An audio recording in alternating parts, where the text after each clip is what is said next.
It's one of the things about watching these creatures. We can see how individualistic they are, and they're actually a lot more complicated than I think a lot of us ever consider wild animals.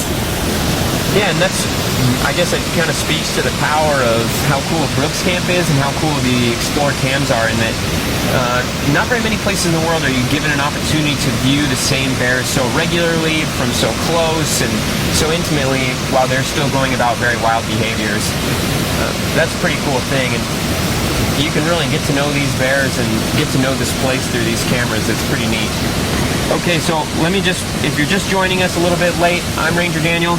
And I am Ranger Sky. And we're going to move up to look at Bear 151.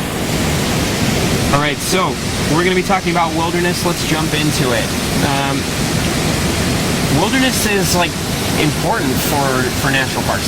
It's a part of a lot of national parks, and it's been a part of national parks for quite a while, but I guess it's not always been that way. Things have changed with wilderness, right? Like yeah, wilderness has a history. Yeah.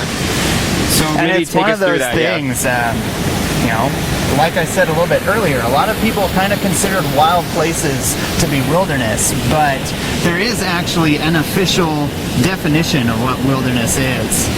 So we'll start out kind of in the very beginning. Back in 1906 and 1916, the Antiquities Act and the National Park Service Organic Act came about, and so we started getting national monuments and national parks. These places that were preserving wild lands for people to go to in the future. But through time, we ended up developing a lot of those lands so that people could come and enjoy them. Anyone who's been to like Yellowstone or Glacier National Park, Yosemite, you'll find roads, you'll find hotels, you'll find all sorts of different little developments. And there kind of became this movement in the late 1950s, 1960s, where we wanted to preserve those wildlands a little bit more pristinely than what was being done. So back in 1964, we ended up passing, as a country, the Wilderness Act, which set out this new level of protection that was even beyond that given by a national park.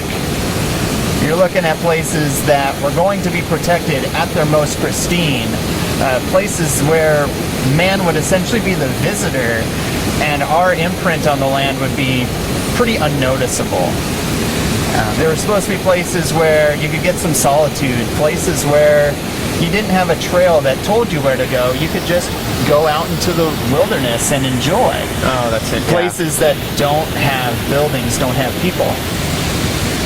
And since then, we've ended up getting a lot of different wilderness areas. One of the questions we had before we did this, before we started the live chat, was how many wilderness areas there are. And it was really cool because just in researching for this, we found that the number had changed from what we thought it was at the very beginning. At the beginning of the year, we had 759 wilderness areas, but just in the past year, 6 more have been created, and we're up at 765. Wow. So there's remember, a lot. These are lands that are not developed. These are places where there might be some trails, there might be a bridge every here and there, but you're not going to find a road, you're not going to find a hotel, you're not going to find nice boardwalks that make it really easy on you. And it can be pretty hard to get into these places. Wow, look at 480's size here. It amazes me how big he has gotten. Really amazing. Really partaking in that wild food source that it can get. Wow. So we can see him and 503 kind of testing each other's limits there. Yeah, 503 is pretty socially low on the bear status quo. So whenever a big boy like 480 starts walking around, he clears out pretty quick. Yep. I guess 480 has made some kind of decision here about using the jacuzzi and finding it not too suitable this morning or this afternoon. And some more bear social game. Bear 151 is not even as high as 480. Moving out of the way so that 480 can reclaim his spot.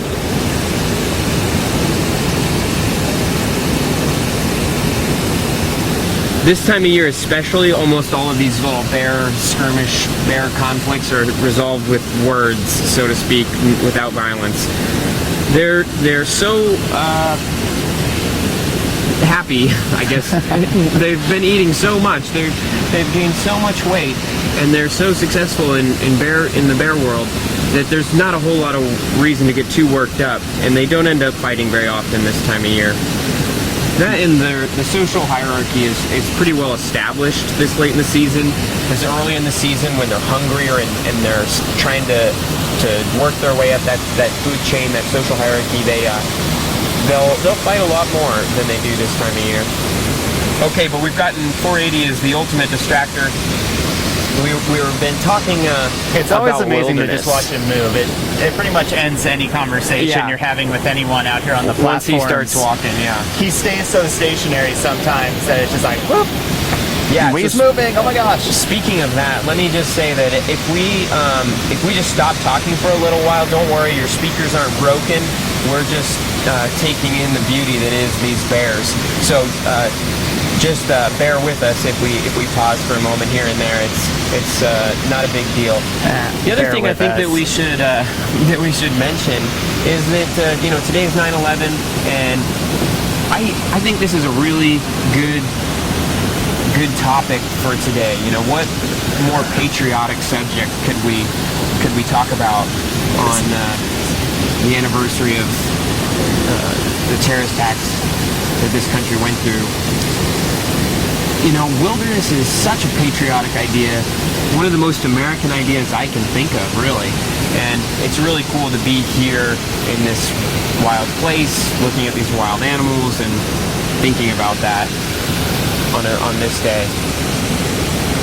But It really is. America was one of the first places to really set apart wild lands as something that was special to them. So I think it's something that a lot of us can take a lot of pride in. yeah, we can be really proud of what we've achieved. That was a big fish. Did you see that jump? Okay, well, before I was going to ask you about Anilka and some of the things that are unique to Alaskan wilderness, but first I wanted to read Martina's comment down below. I asked, or we both asked, how do you know a place is wilderness? How do you know what wilderness is? And she had a good comment. She said she loves bears living free, and that to her equals wilderness. She lives in Germany. No free bears, no bears living free here. So in my home country, wilderness means walking through the woods, hearing nothing but birds, or seeing a fox or deer doing their thing. I think that's pretty cool. Just animals doing what they do in the wild, and that's something we're going to talk about as we go along. Is the impact wilderness has on wild animals. But first, you want to? What is Anilka? This is gonna get a little technical, Dive into Anilka. Right? Yeah, I'll try to keep it really simple because they're so. You could talk for days about Anilka. But that said, I think people are going to find it really interesting. And yeah, it is still really neat. So essentially, Alaska was one of those last states that we brought into the country. And they wanted to do things a little bit differently with Alaska. Back in the lower 48, we pretty much just blew across the land, developing as we could. We ran the native peoples out. And with Anilka, they wanted to get a good balance between native rights, states' rights, and federal lands, and the rights of the people to be able to experience Alaska. It was really convoluted, went through a lot of compromise, and it ended up in 1980 passing one of the largest land designations in our history. The most wilderness acreage was actually designated during that. Let me check my number real quick. I just don't want to tell you guys the wrong thing. So essentially, 52% of the wilderness acreage was passed with Anilka in 1980. To give you some sense of that, there's 110 million acres of wilderness in the United States. So basically what you're saying is we had a lot of wilderness in the United States, and then in 1980, we added a whole lot more. We doubled it, basically. More than doubled it. More than doubled it, exactly. Wow. To give you a sense how big we're now talking, wilderness in the United States covers about the same area as California. But if you take out the wilderness that's in Alaska,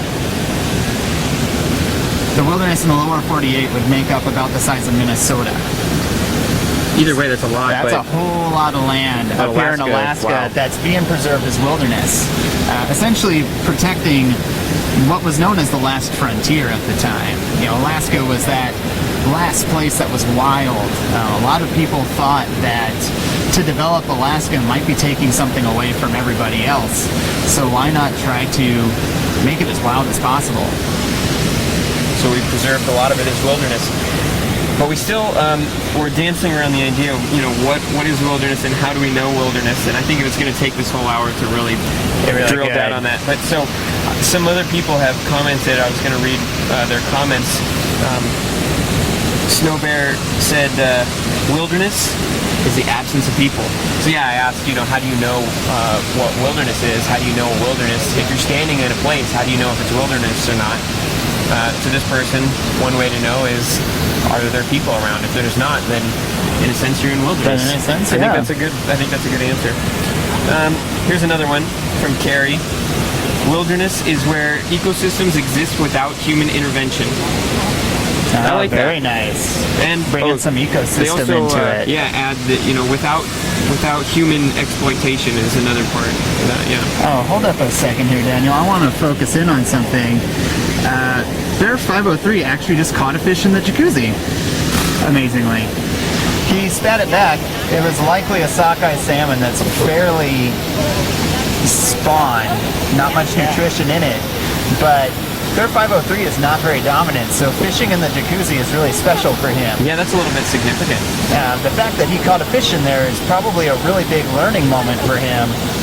Oh, while we're talking about the bears out here, we better look at this other bear. Someone else showing up.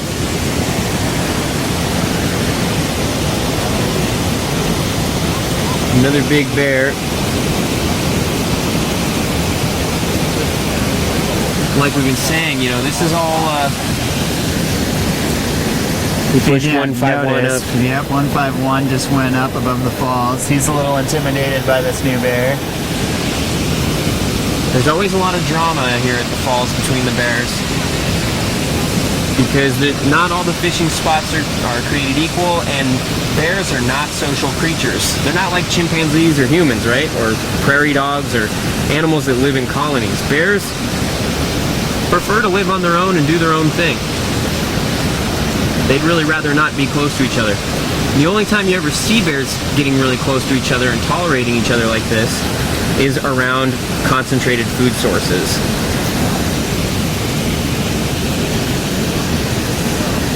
And now 503. 503 is backing off. He knows that 151's a little more dominant than he is.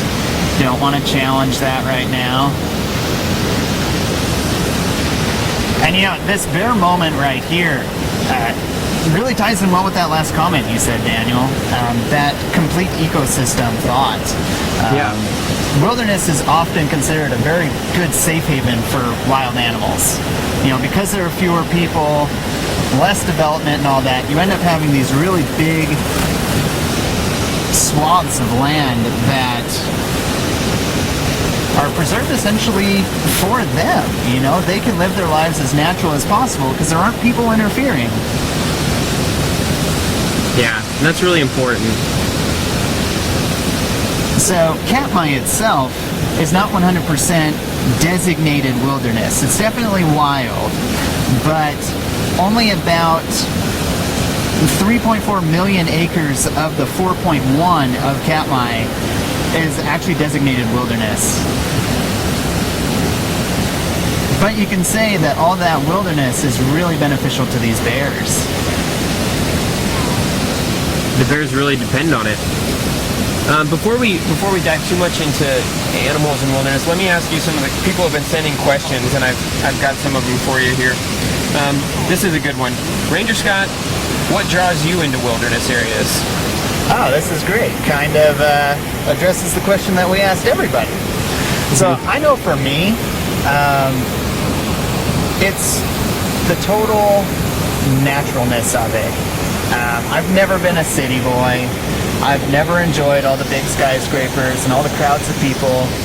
I really get a big recharge from going to places that don't have any of that, where you can go and sit and listen to natural things, see natural processes, and just get away from it all.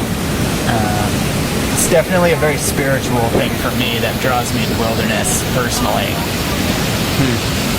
Yeah, I like that.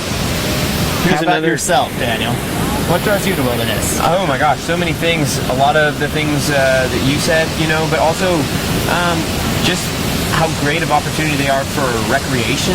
Just being able to have unaltered space to go have fun, to hike and climb and run and run rivers and catch fish. The wilderness aren't places that you can't do things. You can do a lot in wildernesses. There's a lot of activity and recreation to be had.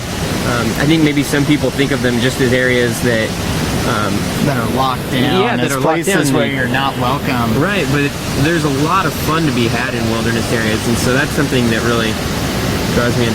These bears are really doing a dance here, aren't they? Yeah, they seem to be really testing the bounds, trying to figure out how much they tolerate each other. 151 doesn't seem to really be interested in the jacuzzi. But he also doesn't really seem to want 503 to use it, but neither one wants to put too much energy into doing anything at this point, it seems. Yeah. This is really odd. I have not seen this entire season. One thing I'll say to this kind of behavior, though, is that it's indicative of the time of year. September, these bears are very loaded down with food right now. They've been eating a lot all summer, and in general, that keeps them from getting too stressed about anything. They've gained a lot of weight, and they're feeling pretty good. Earlier in the season, this could be an entirely different kind of altercation. As it is, it doesn't seem very tense at all. It might be one of the most mellow bear social interactions you could possibly see. Yeah. Neither one of them really looks all that stressed out. Both of them are just kind of standing their ground and feeling things out. This is so odd. This gives us a good opportunity to compare sizes of these two bears too. 151 and 503 are two bears that, at times people will confuse them because they're of similar size. You can kind of see that now. Yeah, you can kind of see that. You can see how probably one of the biggest tells that they are different bears. It's just that 151 is so much heavier. Yeah. All that experience of being a little more mature, he's had a much more successful time of fishing. They'll both do fine through the winter, hibernating wise, but 151 definitely has a lot more meat on his bones. It almost looks like they're playing in a way. Yeah. Well, people are still commenting about wilderness. Stacy says, I like wilderness because it challenges me. I think that's a really good thing. That I would agree with that. That for me, that's one of the things that draws me to wilderness and to wild places is the challenge you get from going somewhere where nothing is done for you, nothing is there to help you, everything is just there for its own reasons, and it can be a challenging kind of place to be. Yeah, and that's one thing that started the whole wilderness movement to begin with. Sometimes it can feel like you go to a place and everything's laid out for you. You go to Old Faithful and there's a boardwalk around the entire geyser, nice big parking lot. It's so easy. Whereas in wilderness, you can go and just walk on a trail for days and not see a sign or not be told what to do. You won't have any handrails going up mountains. There are some wilderness areas you can go to and you don't see a single trail. You just get to challenge yourself and your own navigation skills and kind of make it your own. I think that's something really special about wilderness, that it's your experience. It's not the experience that someone else kind of helped you with. I think that's a good point. We should for people just joining us, do another kind of recap of what we mean when we say wilderness. Political designation versus some of these philosophical ideas. So can you maybe explain some of that out for us again? Yeah, so kind of restating, a lot of us think of wilderness as just really wild places. Really, anytime we go outdoors into a truly wild place, a lot of us feel like we're in wilderness, which is good. We should feel like we're in wilderness because we often are. But there is another meaning to wilderness, which is this political land management term that is lands solely kept in their most natural state. So a lot of times when I talk about wilderness, I talk more about a designated wilderness, one that we have decided that land will be locked down as a wild place instead of a place that we're going to develop. It's like 151, kind of fumbled with a fish there. Probably a sockeye again and decided you didn't actually want to eat it. Well, yeah, let me ask you again another thing then, Scott. That is, I suppose it's a good thing that not everywhere is wilderness, right? Like, it's good that we have a parking lot so that people can drive to Old Faithful and see it. And it's good that there's boardwalks here for people to view bears at. Most definitely. Yeah. It's really important, I think, and a lot of even researchers agree that we should be able to connect with our natural spaces. I think everybody gets some sort of benefit out of going someplace that's pretty natural and wild. But not everyone is up to, trekking 5 days through the mountains to get that experience. That's a really good thing that we've got a spectrum, that people can go and see wild things that are easy to get to, but that the people who aren't into that have a different option. It's healthy that we've got those two different mindsets that can still get out and see wild things. Yeah, I agree. Okay, well, I've got a few questions here. Let's try and keep moving. Someone wanted to ask you, what are the permit requirements for entering the wildernesses in Katmai, and then as well as our sister parks and preserve, the Katmai Preserve and Aniakchak National Monument? And so do law enforcement rangers patrol these areas, and do you have to get a permit to go into Katmai's wilderness? Yeah, it's a great question. So a lot of people, when they're a little more wilderness savvy, might be clued in that wilderness in the lower 48 can oftentimes require permits. Just because we're trying to manage that place as wild and have fewer people out there, sometimes it can be harder to get into them. Here in Katmai, though, it's so challenging to get out here, and so few people try to go for it, that we actually don't have a permit system. You can come out to Katmai and just go off from Brooks Camp or be dropped off at a lake and trek around in the wilderness as much as possible. Same goes with Aniakchak and the Alagnak Wild River, although the Alagnak is not designated wilderness and neither is Aniakchak. They still definitely feel wild. Okay, second part. That said, Yeah. we do have law enforcement out there. Okay, yeah. It's definitely a hard job for them. Like we said, wilderness is not necessarily easy to get into. Yeah, if you're a law enforcement officer, you're basically a cop for the National Park Service. How do you patrol millions of acres of wilderness with no roads and not even any trails? Exactly. It always blows my mind that these people can go out and still run into visitors in these really wild places because there's so much land that is really hard to access. So it is kind of one of those things. We'll kind of see how it plays out. In the next few years, we're doing a backcountry management plan and seeing if some areas might need to be permitted because a lot of people are going there. But for now, Alaska is still about as wild a wilderness as it can be. It's a pretty pristine place. It's really pristine, and we're not doing much to have to keep it that way. It's kind of special. Yeah, it is. Two big bears over there fishing that side. All right, I've got some really good comments I want to read. Luis has, this is an awesome. For me, wilderness helps me appreciate human culture. Although humans inflict a lot of harm, we have made extraordinary achievements too. The contrast is fascinating. I agree with that so much. It's really cool, you know, that even, you know, Scott, you might not be a big city slicker. You're not too into the cities. You like going out into the wilderness. But answer this. Okay, you go out backpacking through a wilderness for a week or so. Tell me you don't appreciate the city more when you come back and the nice hamburger waiting for you. It's definitely nice to go home and get that nice 30-minute shower to get all the sand out from between your feet.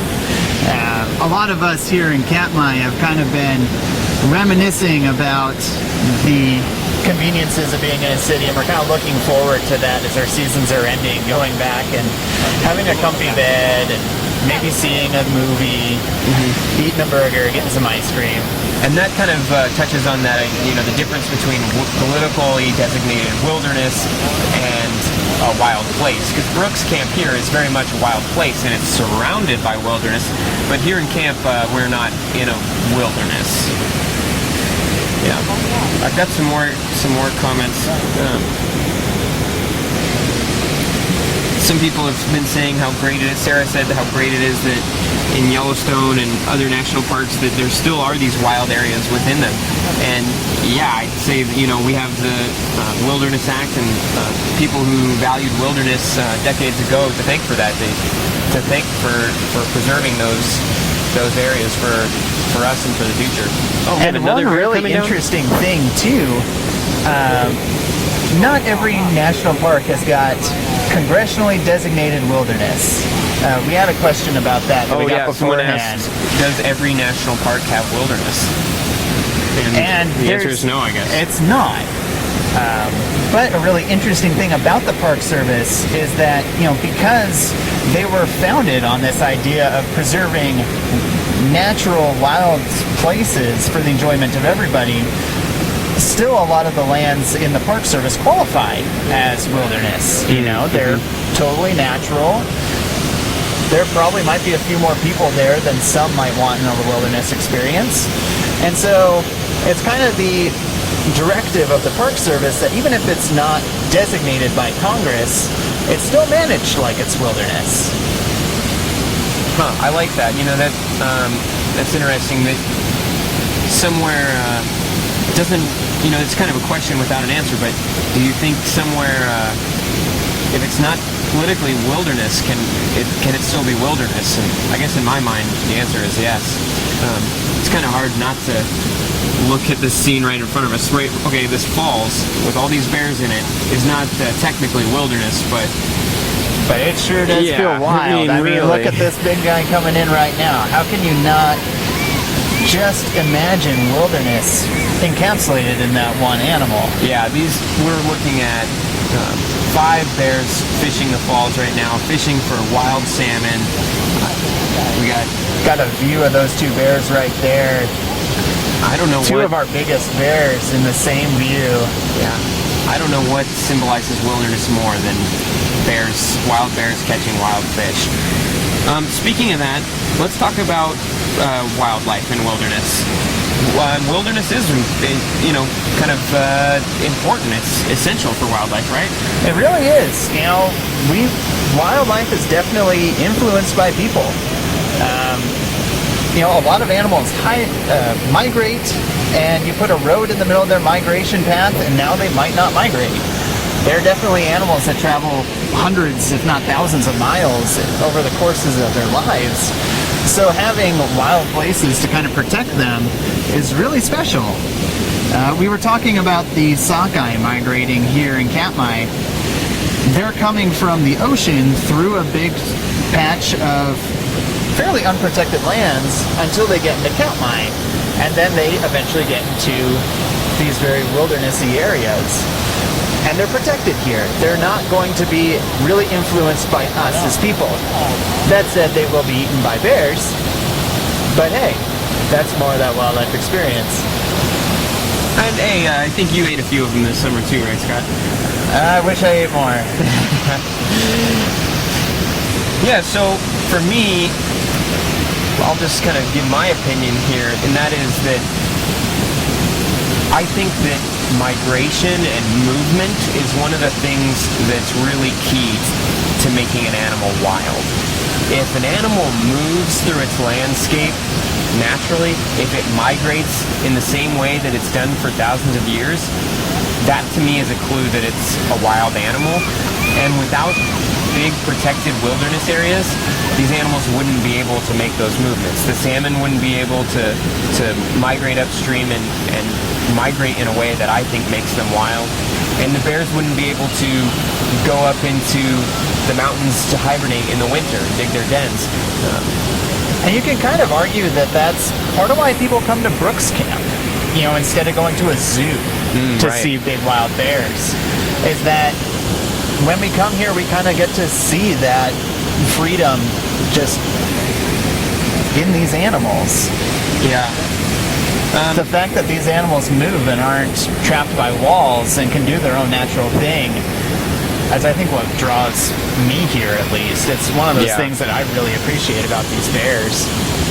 So we've talked about the bears and the salmon, but people have been asking a lot about the other wildlife we see here, and I was wondering if we could just kind of run through some of the different wildlife in Katmai National Park that benefits from wilderness and from this place being protected as it is.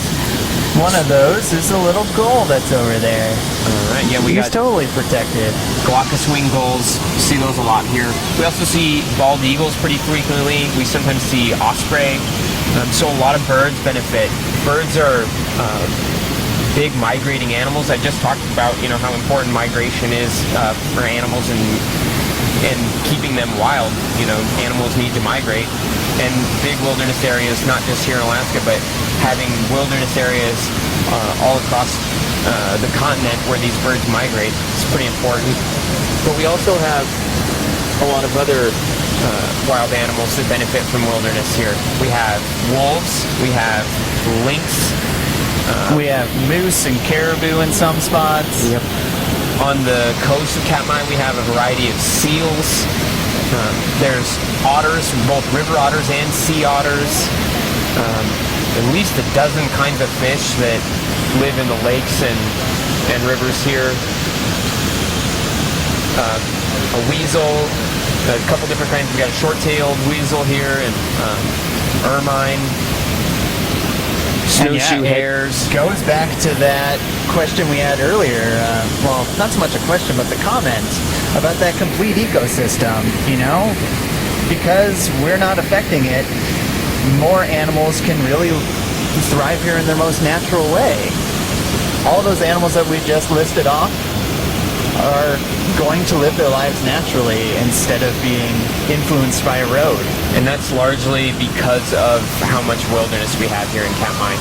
And so that's something that that's not a complete list. Keep your eyes out. Watch these cams that are provided by Explore.org, and you never know what you'll see. People have seen wolverines. People have seen wolves and coyotes.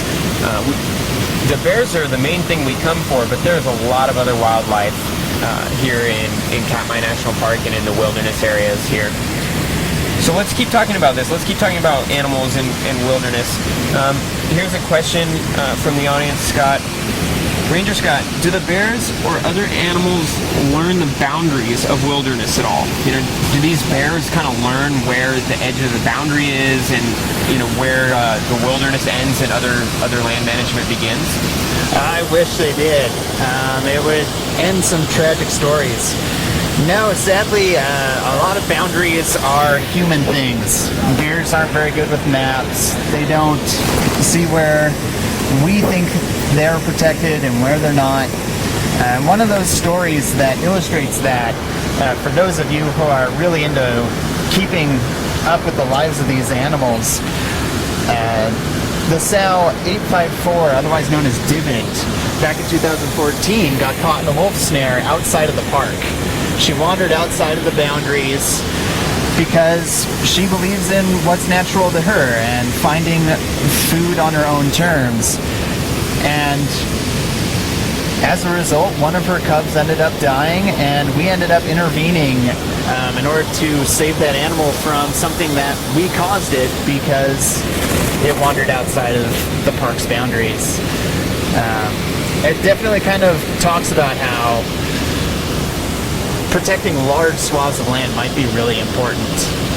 These animals, like we said, they migrate a long way, and if they don't understand the map, then maybe we need to make the map understand them. I like that. That's a good point. Yeah, we can talk about how we've been talking about the philosophy and some of the deep kind of philosophical values that wilderness has, but it's also, wilderness is a way of managing land, and it's not always easy. One of the commenters was posting on the comments below, and they asked if we were going to be cleaning up any of the driftwood that had been pushed in from a big windy day we had on the lower river. And then you were talking about the rangers removing a snare from that bear's neck. How do we decide when to intervene in a wilderness area? How should we manage it? Should we just jump in, or should we step back and hands off? Yeah, it's one of those really tough questions. Kind of when you think about wilderness and that, again, congressionally designated wilderness that we're managing as a pristine area of natural processes, it's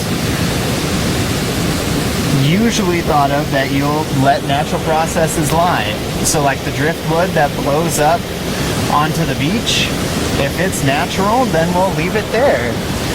So even if that driftwood for some reason or other was... And then, if you were to say that like that driftwood is there because it piled up on, say, our big floating bridge, then do you leave it lie or not? And it's always a really tough challenge for land managers to kind of decide what decisions are in the best interest of wilderness.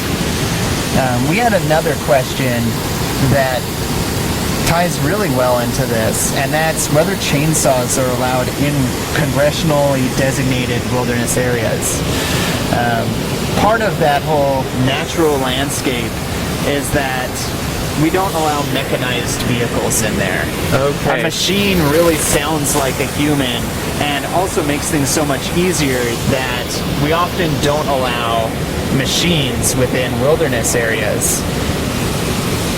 But if the land manager sees it as like the minimum use, like they had a lot of trees blow down and they need to cut it all out or else people won't be able to visit a lake, then they might authorize official staff in order to use it.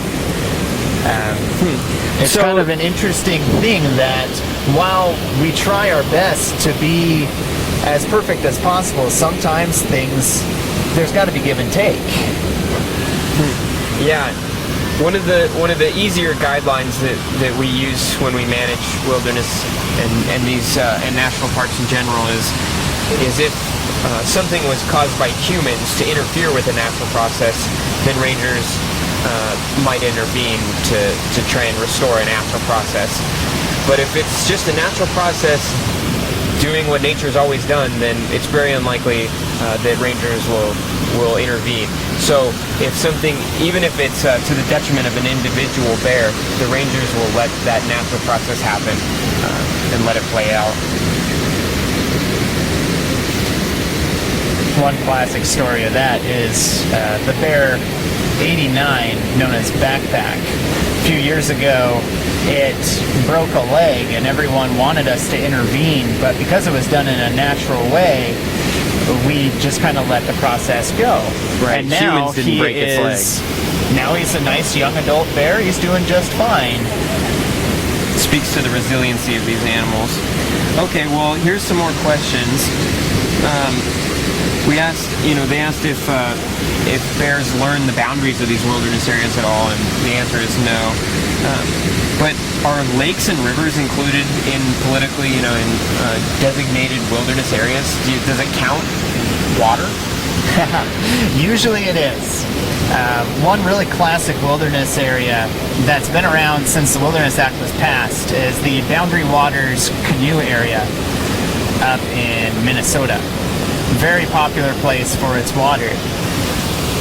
So yes, usually water can fall under that. Now that said, states have rights to water, so sometimes there can be some wiggle room, but a lot of water does end up in wilderness areas. Here in like Katmai, the Bay of Islands on Naknek Lake, Grosvenor Lake, and many other of our backcountry lakes fall under our wilderness area. Places where maybe you'll find more canoes and kayaks than a motorboat. That's interesting. Okay, now here's another one. Can you live in wilderness? So, for, specifically the ranger housing here in Brooks Camp, do the rangers live in wilderness area, or is the housing outside of the wilderness? So, yeah, I mean, it gets back to what we were saying earlier. In the idea of wilderness, yeah, we totally live in the wilderness. We live in the middle of nowhere. We have no internet in our housing. We use a sat phone to connect with the outside world. It's totally wild. But that said, in terms of the boundaries of what Congress set as wilderness, we do not. Brooks Camp, because of all of its buildings, its platforms, and all of its people, doesn't count as wilderness. So you actually have to get about 1.5 miles outside of camp in order to be in the Katmai wilderness. So we live in a wild place, but not necessarily a wilderness. Okay. Something I'll just add in there too. Yeah. So chainsaws are not allowed in wilderness areas. Neither are mountain bikes or any machine, really, I guess, huh?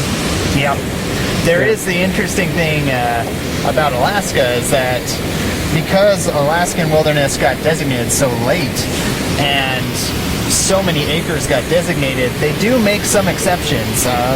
Alaska is one of the few places where you'll see plains in designated wilderness. Oh yeah, that's interesting. You wouldn't think a plane could be in a wilderness.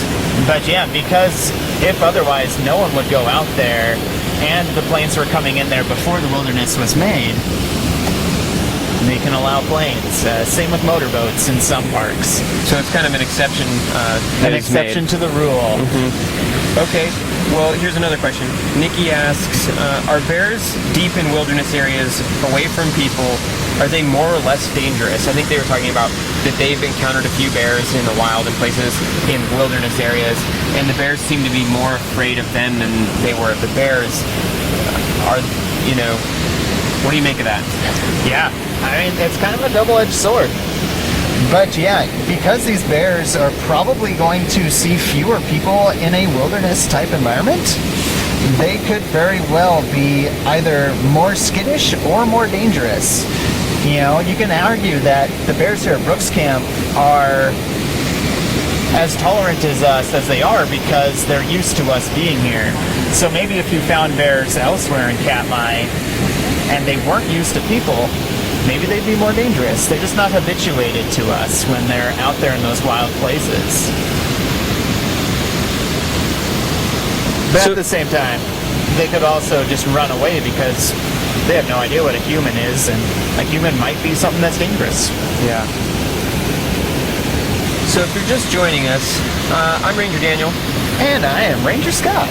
We are here in Katmai National Park. This is kind of what I call the digital version of Katmai National Park. Katmai is a very remote, wild place out on the Alaskan Peninsula in southwest Alaska. Big national park. You've probably heard of national parks like Yellowstone and Yosemite. Well, Katmai is bigger than both of them combined. So Katmai is really big, but it is just one of 400-some national park units that are collectively owned by all Americans. And so today we're kind of talking about this patriotic idea of wilderness. We're talking about bears and salmon, of course, as always, but we're talking about wilderness, the area that these bears and salmon live in and that keep them wild, that allow them to be wild animals. And that is the idea of wilderness, as well as the congressionally designated political, land management structure that is wilderness. We're talking about both of those ideas and the value that they have towards bears and all the other wildlife, as well as the people. And so I was thinking now we could talk a little bit about the story of Katmai and its history. Kind of something I think you said before, Scott, was that the story of Katmai is synonymous with the stories of parks everywhere. That visitors, coming here can enjoy wilderness, and that wilderness can inspire protection, stuff like that, right? And the story here at Katmai, we started to protect it, and then we started to develop it just a little bit. Like, you'll kind of notice Brooks Camp is fairly developed in terms of a wild place, but then we decided to ultimately keep it as wild as possible. And that's kind of the same story that's happened with all the parks. You go to places like Yellowstone or Yosemite, you see roads, you'll see hotels, but a lot of the places away from those are actually managed as wilderness. So much so that it can be really hard to kind of decide what is wilderness in a ideological sense and what is wilderness politically. And like we said, it's also really important to have both of those opportunities, to be able to go and stay at a hotel but still be able to go to Old Faithful, but then take a walk on a trail and get away from everybody. Right, of course, both things are important. I think that the bottom line is that it's really important for us to experience wild places. No matter who you are, to be in a wild place is important. And that it's important that we protect areas as wilderness, capital W wilderness, but that it's important for all of us, for our health and for the health of our country, to still feel like we went to wilderness. To wild places and wilderness, yeah. All right, well, I've got some more questions. Okay, here's a fun one. Maybe this is a pop quiz, Ranger Scott. What is the biggest wilderness area in the United States? So the biggest wilderness, we were talking about Alaska and how over 50% of the wilderness that we have is in Alaska. The largest one is the Wrangell St. Elias Wilderness at Wrangell St. Elias National Park over in sort of southeast Alaska. It's just at the top of the Panhandle.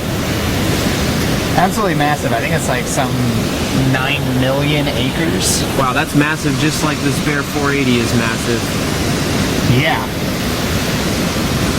And to put it into some more context, the largest wilderness in the lower 48 is Death Valley National Park, which I believe is only about 3 million acres. Okay, so Wrangell St. Elias is 3 times bigger than Death Valley. Yeah, that's something, I think that's kind of fun, I'd love to read this kind of thing in the comments. If you're watching, wherever you're at in the country watching, or in the world really, I'd love to read what wilderness area is close to you. Do you have a wilderness area that you drive by or that you visit every now and then? Have you ever taken a picture in front of the wilderness sign like so many do in the national parks? Yeah, I think that people love to take pictures in front of national park signs, but I'd love to see some pictures in front of wilderness signs. That's a good thing. A fun little fun fact, the smallest wilderness is only 5 acres in Florida. Oh, wow. Yeah, so it doesn't have to be a big thing. Speaking of that, Ranger Scott, someone asked, what's your favorite wilderness area? So, that's always a really hard question for me. I get asked it all the time. And I always like to compare it to what's your favorite fruit. You can like apples, but you can also like oranges, and they're just so different that you like them for different reasons. One of my favorite areas that is almost wilderness, so it's not congressionally designated, is known as the Dirty Devil Wilderness Study Area in south central Utah. So it's an area that qualifies as wilderness and is managed as wilderness, but it's a place that Congress has not passed as wilderness. So it's amazing. It's full of desert slot canyons, a really pretty river, really tall sandstone walls, and it's about as wild as you can possibly feel in that area. But it's technically not completely protected as wilderness. One of our big questions was, what can we do as a country or as an individual to help protect wilderness? Oh yeah, people were asking that a lot. Yeah, and it's always a really big question. And so there are these wilderness study areas throughout the country, areas that qualify as wilderness but aren't necessarily protected as that yet. And they're kind of threatened by roads, they're threatened by mines and grazing. So some people really want to see those turn into wilderness. And probably the biggest thing you can do is vote. You know, vote and put people in Congress that you think will protect wilderness. Because it's ultimately us as a country that decides whether a place should be wilderness or not. And we decide that by voting and putting people in office who will speak for us. But then even bigger, if you're just looking for a small scale thing, try to learn some leave no trace. That's probably the easiest way. That's something that everyone can do. Yeah, that's you know, when you go into a wilderness area, try to watch what you do. You know, make sure that only your footprints are really left. You know, camp far enough away from water that you're not disturbing animals. Walk on trails and not on sensitive soils. Really plan ahead, and like if you're going to go to a wilderness area, look and see what the regulations are so that you're not going out of line of what the land managers have decided is the best way the wilderness should be managed for us to see wild places. I think it's pretty neat. You know, we get kind of we're so sucked into these bears, into these fish, into this place, you know, into Alaska, and we think of Alaska as such a wild place, but it's cool to hear that your favorite wilderness area is in Utah, you know, and a reminder that there's probably a wilderness area near where everyone who's watching this, there's probably a wilderness area near where you live, and it's probably a pretty cool place. So that's a cool thing to think about. And kind of also interesting, you know, we've got 400 plus units managed by the National Park Service over most of the country. The same goes with wilderness. There's a wilderness area in almost every state. I think there might be one in the Midwest, like Kansas or Oklahoma, that does not have wilderness. But I'm sure those states still would probably still have areas that qualify. Yeah, and that are wild places, you know. And could easily be your favorite. Yeah. Okay, well, let's handle, I've got one big question before we wrap up. This is, so a lot of people have been talking about this in the comments in the past day or so. Let me give you one here for you, Scott. Ranger Scott, I'm a first season bear cam watcher and I've fallen in love with the bears. But I've been saddened that the preserve portion of, you know, the Katmai Preserve allows bear hunting. And I've yet to find the answer as to why and how this is justified. I thought it was a preserve, and I thought wilderness was to protect wild animals. This is kind of a sensitive subject, you know. I'll just start off by saying that the hunts in the area are managed in such a way, you know, with a lot of thought and mindfulness put into it to make sure that they won't hurt the population as a whole, that the bear population is stable or able to grow despite the hunting. But exactly, we could it's talk managed about populations instead of so much individuals, and they've done a lot of research to say that if you end up hunting a few bears, you'll be okay. And really, like, the big part about that question is what land is what. If you look at lands managed by the National Park Service, there's so many different options that a place could be. You can have a national monument, you can have a national park, you can have a national recreation area. And national preserves are one of those places where you can do a lot more. They're places where hunting can be allowed. They're places that traditionally you could maybe get some mineral rights in them. So I think maybe we should think about the name when you hear the name of a national park or something like that. You shouldn't read into it too much. I guess because a national park is a national park, but it doesn't mean it has swings and a slide, even though it's a park, right? Exactly. And kind of the same goes with wilderness. A lot of the preserve is not in designated wilderness, so it's just like it's a very wild place, but it's not protected as wilderness. It's interesting. There's a lot there. There's, you know, everyone's entitled to have an opinion about that for sure. I'd be happy to read through what people think. But that's really all the questions that I had stocked up, and Let's just kind of summarize we've been seeing some really cool bear activity. What bears have we been seeing? We saw some cool behaviors today, and that's pretty typical of the Explore cams. It really is special that so many people can come onto these Explore cams and see these wild animals. I mean, like we've been saying, wilderness as an idea is almost encapsulated in being able to watch these creatures do what they do. It's so wild to see them living their lives in as natural a way as possible. And it's been really fun doing this live cam right there next to them. We got to see a couple young bears kind of dancing around each other, figuring out They started almost kind of fighting, but then kind of evolved into a more playing behavior. Yeah, that was with 151 and 503. So then we had a couple of the big males come in and kind of chase the younger ones out. And now the big boys have kind of settled into their spots, kind of doing their best to not irritate each other and still catch a bunch of fish for that winter hibernation. Yeah. So it's been great talking with everyone. I wanted to end with a question again, as always.